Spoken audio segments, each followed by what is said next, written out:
10,000 की राशि, कितने 10,000 की जो है राशि, 10,000 टका है ना, 15% वार्षिक ब्याज की दर पर जो है 2 वर्ष के लिए उधार दी जाती है, उधार ली जाती है। ठीक, और इस राशि का, ये जो 10,000 टका है, इस राशि का हमें साधारण ब्याज ज्ञात करना है और 2 वर्ष के अंत में कितना राशि देना पड़ेगा, 2 वर्ष के अंत में भुगतान की जाने वाली राशि ज्ञात कीजिए। पहले तो हमें साधारण ब्याज ज्ञात करना है। क्या ज्ञात करना है? साधारण ब्याज। उसके बाद हमें 2 वर्ष के अंत में, 2 वर्ष के बाद कुल कितनी राशि देनी पड़ेगी वो हमें बताना है। ठीक है, चलो तो शुरू किया जाए बिना देरी के क्लास को, काफी समय हो चुकी है। साधारण ब्याज ज्ञात करने के लिए बोल रहा है। क्या? साधारण ब्याज। तो साधारण ब्याज ज्ञात करने के लिए हम लोग क्या करते हैं, सीधा सा सूत्र लगाते हैं, SI बराबर, अच्छा साथ साथ में बनाते चले जाते। ठीक है, क्या लिखेंगे,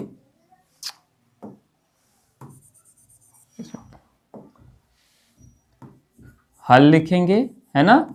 हल लिखने के बाद क्या करेंगे, यहां जो जो दिया है उस चीज को हम लिख लेंगे। क्या क्या दिया हुआ लिखेंगे, दिया है, क्या दिया है भाई, ये हमारा मूलधन है, ये P है, हमारा P दिया हुआ है 10,000।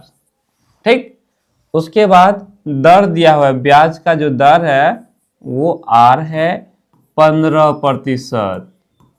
15% क्या मासिक है या वार्षिक है, महीने में ब्याज लिया जाता है या फिर वर्ष में, तो यहां लिखा हुआ है वार्षिक, तो बोलेंगे ये 15% जो है वार्षिक ब्याज है।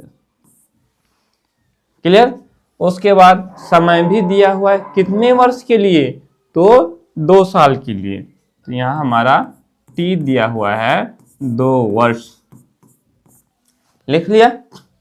अब हमें क्या करना है, साधारण ब्याज निकालना है। तो साधारण ब्याज का सूत्र क्या होता है, SI, है ना।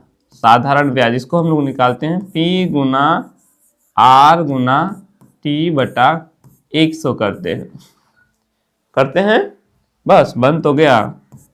P की जगह P का मान डालो, P हमारा 10,000 है, उसके बाद R है, R हमारा 15 है, T है, T हमारा 2 है, बटा में 100 डाल दो, तो क्या हो जाएगा, ये 2 जीरो नीचे है और 2 जीरो ऊपर है, तो ये दोनों क्या हो जाएगा, कट जाएगा, खत्म हो गया।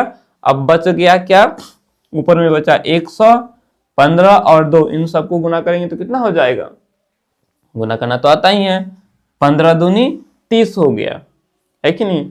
उस 30 को हम 100 से गुना करेंगे तो कितना हो जाएगा, अगर गुना करना नहीं आता है तो ऐसे करो, 100 और 30 को गुना करेंगे तो हम 0 को गुना नहीं करते हैं, 1 और 3 को गुना करेंगे तो कितना हो जाएगा, ये 3 हो गया, और 3 ठो 0 है, 2 ठो और 1 ठो 3 ठो, तो यहाँ 3 ठो 0 बैठा देंगे, यानी कि ब्याज जो बना वो कितना बना, 300 रुपया बना। और कहता है 2 वर्ष के अंत में भुगतान की जाने वाली राशि। अब भुगतान जो करेंगे तो पूरा ना जमा करेंगे ना, खाली ब्याज को, अगर सिर्फ ब्याज को जमा करेंगे तो काम चलेगा, नहीं चलेगा, यानी हमें पूरी राशि जमा करनी पड़ेगी। तो पूरी राशि जमा करने के लिए उसको हम क्या कहते हैं, मिश्र धन कहते हैं। क्या कहते हैं, मिश्र धन, है ना। तो यहां हम ब्याज निकल गया, अब मिश्र धन निकालेंगे A। ठीक, मिश्र धन में क्या होगा, मूलधन और ब्याज दोनों को जोड़ के दे देंगे। मूलधन हमारा P है ना, P में हम ब्याज को जोड़ेंगे, तो कितना टका लिए थे, 10,000 टका, है ना। और इस 10,000 टका का ब्याज कितना बना, 3,000, है कि नहीं। अब ये पूरा मिल करके कितना हो गया, 10,000 और 3,000 कितना हो गया, 13,000 टका। यानी कि 2 वर्ष के बाद जो है कुल कितना टाका देना पड़ेगा, तो 13,000 रुपए। ठीक है, चलो उतार लो, हो गया ये।